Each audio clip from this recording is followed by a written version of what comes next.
took place in Italy, with hundreds of people in the city of Turin protesting against rules that make vaccines mandatory over the Tel Aviv regime's settlement construction and land expropriation policies. The Israeli anti-settlement group Peace Now reported that the construction of the units would largely cut off the city from the southern part of the occupied West Bank, further complicating any efforts to create a sovereign Palestinian state. One plan would build 1,465 cellular units between controversial Givat Hamatos and Har Homa settlements, further cutting off East al-Quds from the nearby Palestinian city of Bethlehem and the southern West Bank. Another 2,092 homes would be built elsewhere in East al-Quds. The projects will now proceed to consideration by the so-called Local Planning and Building Committee of the city, which has the authority to approve them on January the 17th. Peace Now said the plans add to the tension on the ground and highlights the blatant discrimination that the Israeli regime is building in East al-Quds for Israeli settlers only, while hundreds of thousands of Palestinians in the city can build almost nothing. Tony Blair is scheduled to receive a controversial knighthood for the war crimes he instigated during his tenure as the UK's premier, says a British political commentator.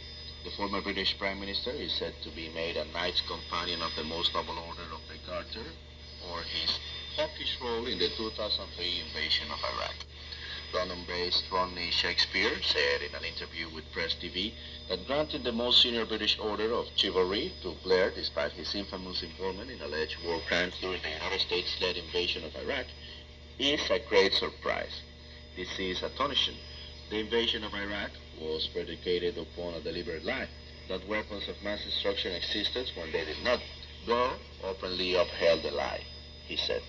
Shakespeare added that the subsequent invasion was a disaster for Iraq, and it was followed by the Bremer Orders, whose main purpose was to ensure that American and British companies could pillage the assets of the country.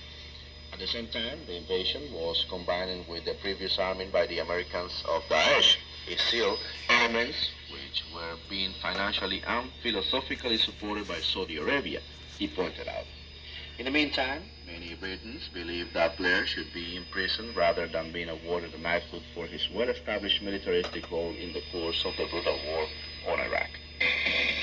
As part of the ongoing judicial proceedings against Bolivia's former de facto president, the justice system will issue this week, Wednesday, the order to open the trial against Janine Añez and 9 other defendants for the 2019 coup d'etat.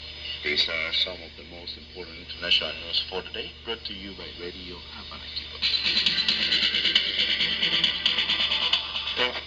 I'm Bill Muskets with our international news right here on Radio Havana Cuba. Radio Havana Cuba presents Cuba's chief meteorologist, Dr. Jose Rubiera, with the Weather Report.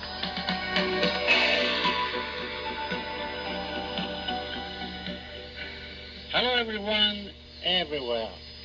I'm Jose Rubiera with the Weather Report, brought to you by Radio Havana Cuba. And this is the weather forecast for tomorrow, Tuesday, January 11, 2022. A day that in Canada there will be areas of showers and snow around the Pacific coastal zone of British Columbia. Snow areas are forecasted in the provinces of Saskatchewan, Manitoba, Ontario, Quebec, Labrador, Newfoundland, and Nova Scotia, and more isolated in the province of Alberta.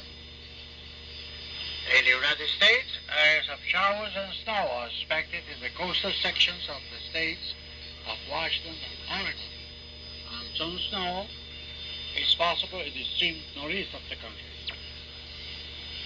In Mexico, rains will continue in general to be few and much isolated. However, some showers are possible in Tehuantepec and also in the Yucatan Peninsula. In Central America, some showers are expected in Belize, northern Guatemala, Honduras, as well as in Costa Rica, Panama, and southern Nicaragua. In the Caribbean area, some showers are forecasted in northern and central Bahamas, but isolated elsewhere. Temperature will be 0 degrees Celsius, 32 Fahrenheit in Calgary, minus 19 degrees, minus 2 Fahrenheit in Montreal, as well as minus 9 degrees Celsius, 16 degrees Fahrenheit in Toronto. United States, there will be a temperature of -4 degrees, 25 Fahrenheit in Washington, D.C., 17 degrees, 63 Fahrenheit in Los Angeles, and 25 degrees, 77 Fahrenheit in Miami. In Mexico, temperature will be 30 degrees, 86 Fahrenheit in Merida, Yucatan, 34 degrees, 75 Fahrenheit in Ciudad Obregón, while in Mexico City we have a temperature of 13 degrees, 55 Fahrenheit. In Central America, temperature will continue 25 to 30 degrees, 77 to 86 Fahrenheit, and in the Caribbean islands, between 37 and 39 degrees, 81 to 84 Fahrenheit. In Cuba, a temperature of 26 degrees, 79 Fahrenheit is forecasted in Havana, Venezuela, 37 degrees, 81 Fahrenheit in Trinidad, and 35 degrees, 72 Fahrenheit in Cabo Lago, Cayo Santa Maria, and Cayo Coco. And this was the weather report. See you again tomorrow, and may all of you have a very happy day. The weather report with Cuba's chief meteorologist, Dr. Jose